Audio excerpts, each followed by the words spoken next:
"Get your screaming brats out of my wedding," Sarah shrieked, jabbing her perfectly manicured finger at my chest. "I can't have them ruining my perfect day with their chaos." I stood in her pristinely decorated living room, the invitation still clutched in my hand, staring at my sister-in-law in disbelief. My children, Emma, 6, and Lucas, 4, weren't she just called brats? Were at home with their father, blissfully unaware that their aunt was uninviting them from her wedding just 3 days before the ceremony. "Sarah, they're your niece and nephew," I said, keeping my voice steady despite the anger bubbling inside me. "The same kids you asked to be your flower girl and ring bearer 6 months ago. The ones who've been practicing their roles every day." "Well, I've changed my mind," she snapped, snatching the invitation from my hand. "I saw how they behaved at the rehearsal dinner last night, running around, laughing too loud. It was embarrassing. My wedding needs to be perfect, and your kids will ruin everything." I thought about Emma in her little flower girl dress, twirling in front of the mirror, asking every day how many more sleeps until she could throw petals at Aunt Sarah's wedding. I thought about Lucas carefully carrying his pillow around the house, practicing his serious ring-bearer face. They were excited. I defended. It was past their bedtime, and they were happy to be part of your special day. "They're children, Sarah. They act like children." "Exactly," she exclaimed as if I'd proven her point. "I can't have children acting like children at my wedding. I've decided to make it an adults-only event." "Well, except for Madison's kids, they know how to behave properly." Madison was Sarah's best friend. Her 3 children were known in the family for being perpetually glued to their tablets, barely interacting with anyone. Of course they'd be allowed to stay. "You can't do this to them," I said, my voice finally betraying my emotion. "Emma will be heartbroken." Sarah's face hardened. "I can, and I am. In fact," she paused, a cruel smile playing at her lips, "maybe you should stay home too. I don't want you guilt-tripping everyone about your precious little angels missing out." My mother-in-law chose that moment to walk in, carrying a box of wedding favors. "Sarah, honey, what's going on?" I heard raised voices. "Nothing, Mom," Sarah said sweetly. "I was just explaining to Lisa that the wedding is now adults only. We want it to be sophisticated, you know." I watched as my mother-in-law's face fell slightly, but she quickly masked it. "Oh well, if that's what you want, dear. It's your special day." Of course, she'd take Sarah's side. She always did. "I'll let Tom and the kids know," I said quietly, gathering my purse.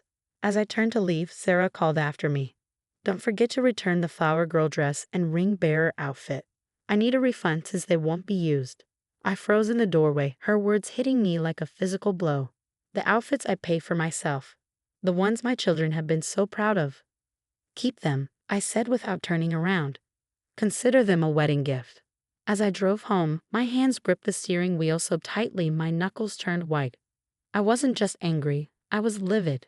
This wasn't about wedding etiquette or sophisticated ceremonies. This was Sarah doing what she'd always done, asserting her control, proving she could hurt us whenever she wanted. Tom was in the backyard with the kids when I got home. Emma was still practicing her petal throwing, scattering dandelions across the grass while Lucas followed behind her with his pillow. The sight made my heart ache. "Mommy," Emma called out, running to me. "Look, I'm getting better at making the petals go up high." I hugged her tightly, breathing in the sweet scent of her shampoo. "You sure are, baby." "What did Aunt Sarah want?" Tom asked, noticing my expression. Inside, I mouthed over the kids' heads. Once we'd sent them off to play in their room, I told him everything. "She did what?" Tom's face reddened with anger. "I'll call her right now." I grabbed his arm. "No, getting angry is exactly what she wants. She's trying to provoke us, to make us look like the difficult ones." "Then what do? We can't let her treat our kids like this." I smiled, an idea forming in my mind. "Actually, I have a better plan. But I'll need your help." The next morning, I made some calls. First to my friend Jessica, who worked at the same wedding venue where Sarah's reception would be held. Then to Madison's ex-husband, who'd been trying to reach her about the kids' tablet addiction. Finally, to Grandma Rose, the family matriarch, who'd been suspiciously left off the wedding guest list despite being the one who helped fund the entire event. 3 days, I told Tom that evening. In 3 days, Sarah's going to learn that actions have consequences. He looked at me curiously. What are you planning? I showed him the email I'd just received from Jessica, confirming certain arrangements for the reception. His eyes widened as he read it. Are you sure about this? He asked. I thought about Emma and Lucas, about their excitement turned to confusion when we told them they couldn't be in the wedding anymore, about Sarah's smug face as she uninvited us. Oh yes, I said, hitting reply on the email. I'm very sure. The morning of Sarah's wedding arrived bright and clear. As I helped Emma into her favorite dress, not the flower girl gown that now hung untouched in her closet, she looked up at me with big brown eyes. Mommy, why are we going to the park instead of Aunt Sarah's wedding? I knelt to her level, straightening her bow.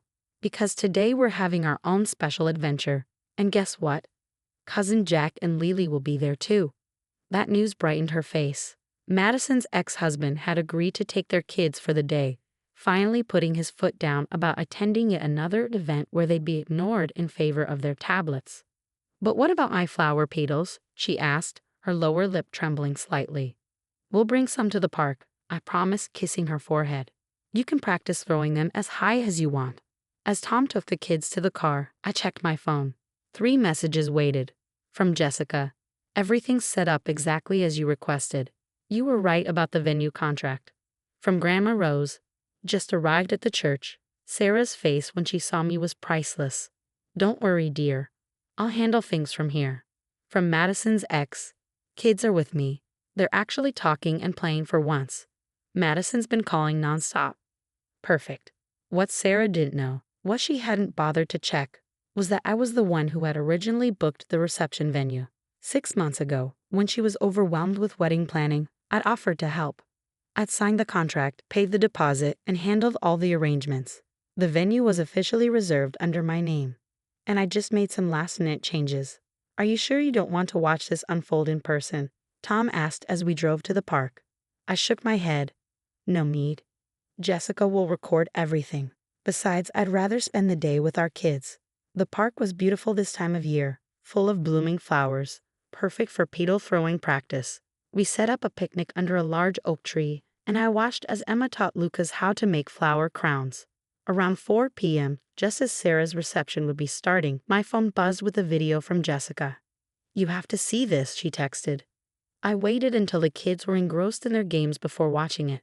The footage showed Sarah and her new husband arriving at the reception venue, her white dress flowing behind her as she swept through the doors, and then stopping dead in her tracks. Instead of the elegant, sophisticated decoration scheme she had planned, the reception hall had been transformed into a children's paradise. Bright balloons filled the ceiling, cartoon character cutouts stood at every table, and a massive bounce house dominated one corner. A sign hung over the entrance, "Welcome to the Family Fun Reception." But that wasn't all. Every table was set with plastic plates featuring popular children's characters, complete with party hats and noisemakers. The fancy champagne had been replaced with juice boxes. The sophisticated string quartet had been swapped for a beloved local children's entertainer. Sarah's face went from shock to furious as she stormed around the room, taking in every detail of her ruined, perfect reception. The video caught her confronting the venue manager, her voice rising to a shriek.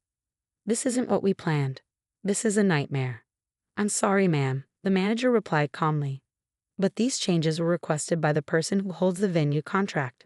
We were legally obligated to comply. What? But I'm the bride. The contract is under Lisa's name. She made these changes yesterday, well within the modification window. The video showed Sarah's face turning an interesting shade of purple as she spun around, probably looking for me. But of course, I wasn't there. Then Grandma Rose stepped into frame, her elegant suit a stark contrast to the colorful chaos around her. Sarah, dear, she said, her voice carrying that special tone that had kept the family in line for generations. We need to talk about your recent decisions. The video ended there, but Jessica kept the updates coming. Madison just arrived without her kids. She's having a meltdown. Half the guests are loving the bounce house. The other half are asking why your kids aren't here. Sarah tried to take down the decorations, but everything's secured with industrial strength adhesive. Your mother-in-law just had to sit down. I think she's finally realizing what Sarah did. I put my phone away and joined my children in the grass. Emma had made flower crowns for everyone, and Lucas was carefully placing his on Tom's head. This was exactly where we needed to be. Later that evening, after we had tucked the kids into bed, Tom showed me the flood of messages he had received from family members. Most were supportive, having finally seen Sarah's true colors. A few were angry, mostly those who had been in on her plans all along. "Ida shall never forgive you for this," he said, but he was smiling. "Good," I replied. "I'm done forgiving her for hurting our children." My phone lit up with a final message from Jessica. "Just finished cleaning up. You'll never believe what Grandma Rose did." Attached was a photo of the wedding guest book. There, on the first page, in Grandma Rose's elegant handwriting, was a message. "Dear Sarah, today was meant to be a celebration of family. Instead, you chose to exclude the very people who represent its future. Your actions have shown me that perhaps it's time to reconsider certain arrangements. We'll discuss this at Sunday dinner. Love, Grandma." I knew what that meant. Grandma Rose had been planning to sign over her vacation house to Sarah, the same house where we had all spent our summers growing up. It seemed those plans had changed. Was it worth it? Tom asked, wrapping his arms around me. I thought about Emma and Lucas, about the joy on their faces as they played in the park today, unburdened by rejection or judgment, about the lesson they'd learn from this someday, that they were worth standing up for. "Every penny," I replied. The fallout from Sarah's ruined wedding reception spread through the family like wildfire. Videos of the children's paradise I created had somehow made their way to various family members' social media, showing everyone exactly what had happened. The next morning, my phone exploded with notifications. Sarah had posted a lengthy rant about how I destroyed her special day and traumatized her guests with the childish decorations. The comments, however, weren't quite what she'd expected. "Why weren't Emma and Lucas there? They're such sweet kids. Hold up, you uninvited your own niece and nephew 3 days before the wedding. Those party decorations look amazing. My kids would have loved that." By noon, Sarah had deleted the post. My mother-in-law called around dinner time, her voice uncharacteristically hesitant. "Lisa, I need to apologize. I should have said something when Sarah uninvited the kids. I just didn't want to cause drama." "No," I replied calmly, watching Emma and Lucas playing in the backyard through the kitchen window. "You didn't want to stand up to Sarah. There's a difference." She was quiet for a moment. "You're right. I've enabled her behavior for too long. But after what Grandma Rose said at the reception." Ah yes, Grandma Rose.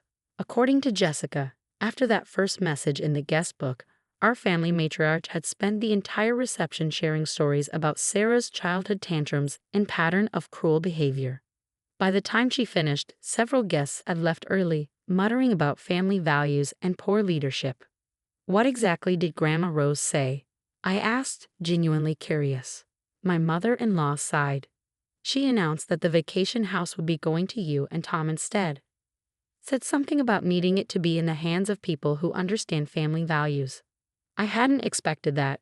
The vacation house had been a point of contention for years, with Sarah constantly reminding everyone how she'd be turning it into a luxury rental property once she inherited it. "Sarah's furious, of course," my mother-in-law continued. "She and her husband had already started looking at property management companies." "That's not my problem," I replied, just like my children's feelings weren't her problem. The next Sunday dinner at Grandma Rose's was interesting, to say the least.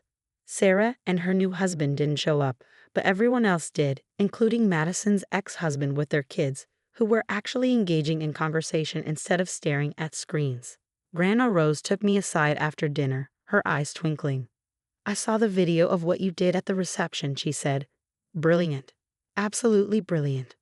"I couldn't let her hurt my kids like that," I explained. She patted my hand. "Of course not. That's exactly why you're getting the house. Family means protecting each other, not tearing each other down."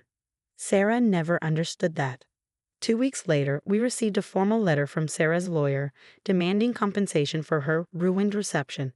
I forwarded it to my own lawyer, along with the venue contract in my name and documentation of Sarah's last-minute guest list changes. His response was succinct. "She doesn't have a leg to stand on.